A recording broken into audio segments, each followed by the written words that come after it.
30 नवंबर को माता कलीसिया यीशु के प्रेरित संत अंद्रियास का त्यौहार मनाती है। ये गलीलिया के बेतसैदा के रहने वाले थे।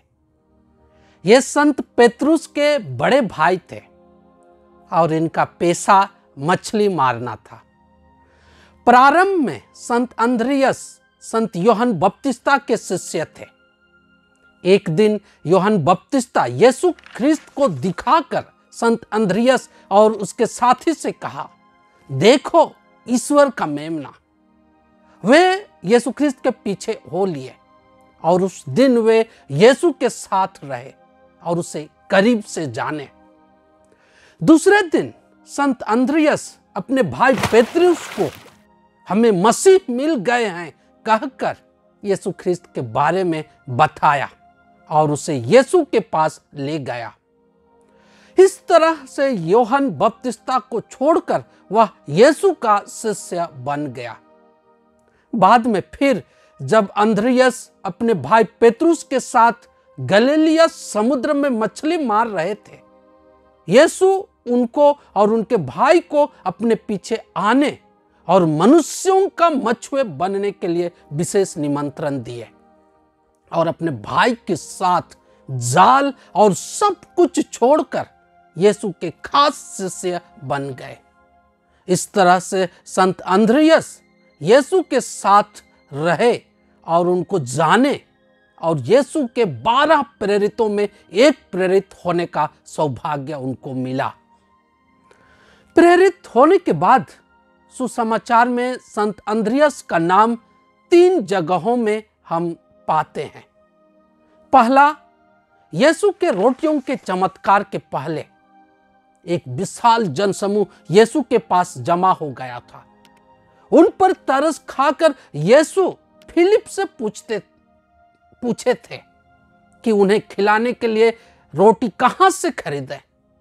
इसी संदर्भ में संत अंद्रियास यीशु को यह जानकारी दिए थे कि एक लड़के के पास 5 रोटियां और 2 मछलियां हैं और यीशु उन्हीं रोटियों और मछलियों को लेकर प्रार्थना की और उतने ही से करीब 5000 लोगों को खिलाकर तृप्त किए थे।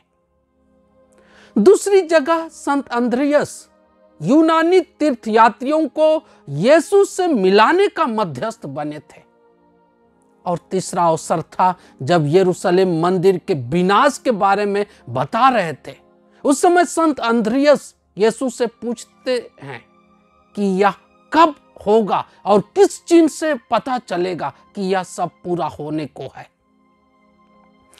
परंपरा हमें बताती है कि यीशु के पुनरुत्थान के बाद संत पेतरुस के आग्रह पर संत अंद्रियास कई देशों में जाकर सफलतापूर्वक सुसमाचार का प्रचार किए। बाद में क्रूर सम्राट नीरो के जुल्म का शिकार हुए और उन्हें अंग्रेजी के एक्स आकार के क्रूस पर उल्टा सिर नीचे और पैर ऊपर करके कसकर बांधकर टांगा गया और घोर प्रताड़ना दी गई। 2 दिनों तक भूखे प्यासे इसी तरह वे टंगे रहे और अत्यधिक तकलीफ में भी ईश्वर की स्तुति और यीशु की शिक्षाओं की घोषणा करते रहे। इस तरह यीशु में विश्वास करने और उसके कामों को करने के कारण शहादत को हासिल किए। संत अंद्रियास के जीवन से हमें प्रेरणा मिलती है कि हम भी उन्हीं की तरह बड़ी उत्सुकता और तत्परता से यीशु का अनुसरण करें और खुलकर ईश्वर की प्रशंसा करते हुए यीशु के बारे में लोगों को बताएं और लोगों को यीशु के पास ले आए।